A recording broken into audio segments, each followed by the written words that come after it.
लेकिन central Vista की क्या हालत है दिल्ली में वो जाकर एक बार देखनी चाहिए। जो संसद भवन बनाया है वो ना काम करने लायक है ना बैठने लायक है। एक 5 स्टार जेल बन गया है वो। जो ऐतिहासिक धरोहर थी हमारी, जो हमारा ऐतिहासिक पार्लियामेंट था, हम चाहते हैं कि जब हमारी सरकार आएगी तो फिर एक बार हम उसी हिस्टोरिक बिल्डिंग में हमारा पार्लियामेंट सेशन शुरू करेंगे। सत्ताधारी सरकारमधील नेत्यांच्या कारखान्यावर सरकार मेहरबान आहे। 2014 में जब वो आए थे तब 300 पार किया गया था। 2019 में जब आए तो 350 और अब 400 के पार। इसी के उन्होंने नहीं, बहुत कम बोला है 400 पार, 600 पार बोलना चाहिए। लोकसभा में लगभग 540 या 548 सीटें हैं, तो 50 ज्यादा सीट अगर बोलते तो महाराष्ट्र की जनता तालियां बजाते। यवतमाल की बात छोड़ दीजिए, सबसे ज्यादा किसानों की आत्महत्या यवतमाल वाशिम में हुई। आपको मालूम है प्रधानमंत्री जी आपने क्या किया? 2000 से ज्यादा किसानों की आत्महत्या विदर्भ में हुई है। और यवतमाल वाशिम जहां पीएम साहब का कल रैली हो गई, वहां सबसे ज्यादा किसानों ने आत्महत्या की है। झूठ बोलते हैं प्रधानमंत्री, रैली में जब आते हैं तो झूठ बोलते हैं। ये झूठ बोलने की नशा है, और ये नशा कहां से आती है मुझे मालूम नहीं। प्रधानमंत्री पद पर बैठा व्यक्ति इतना झूठ कैसे बोल सकता है? सत्ताधारी नेत्यांच्या कारखान्यावर सरकार मेहरबान आहे।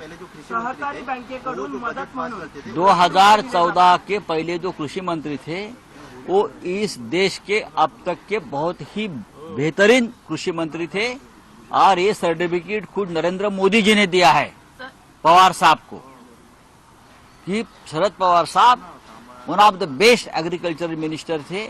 ये खुद नरेंद्र मोदी जी ने कहा है, हमने नहीं कहा है। जब ये गुजरात के मुख्यमंत्री थे नरेंद्र मोदी जी, तब यूपीए सरकार के साथ उनकी अनबन होती थी और एक तरह से गुजरात के ऊपर केंद्र सरकार एक अघोषित बहिष्कार डाला था। तब सिर्फ शरद पवार साहब जो कृषि मंत्री थे वही नरेंद्र मोदी जी को कृषि के क्षेत्र में पूरे गुजरात को मदद करते थे। ये मोदी जी ने बार बार कहा है। अब आकर झूठ बोलते हैं महाराष्ट्र में, तो अब उनके ऊपर कौन विश्वास रखेगा? ये तो इतने झूठ बोलते हैं। सिंचन घोटाला महाराष्ट्र में हुआ है 70,000 करोड़ का। दूसरे दिन सिंचन घोटाले के सूत्रधार अजित पवार को अपने पार्टी में लेकर डिप्टी सीएम बनाते हैं।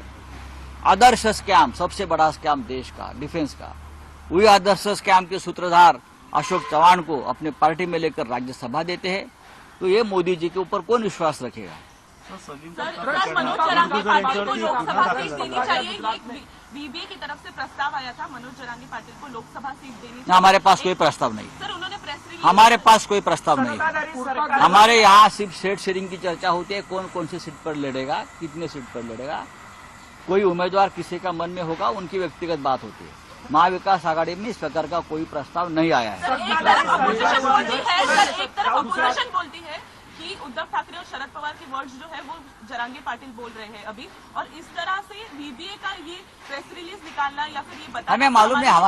हमारे पास इस प्रकार का कोई प्रस्ताव नहीं है।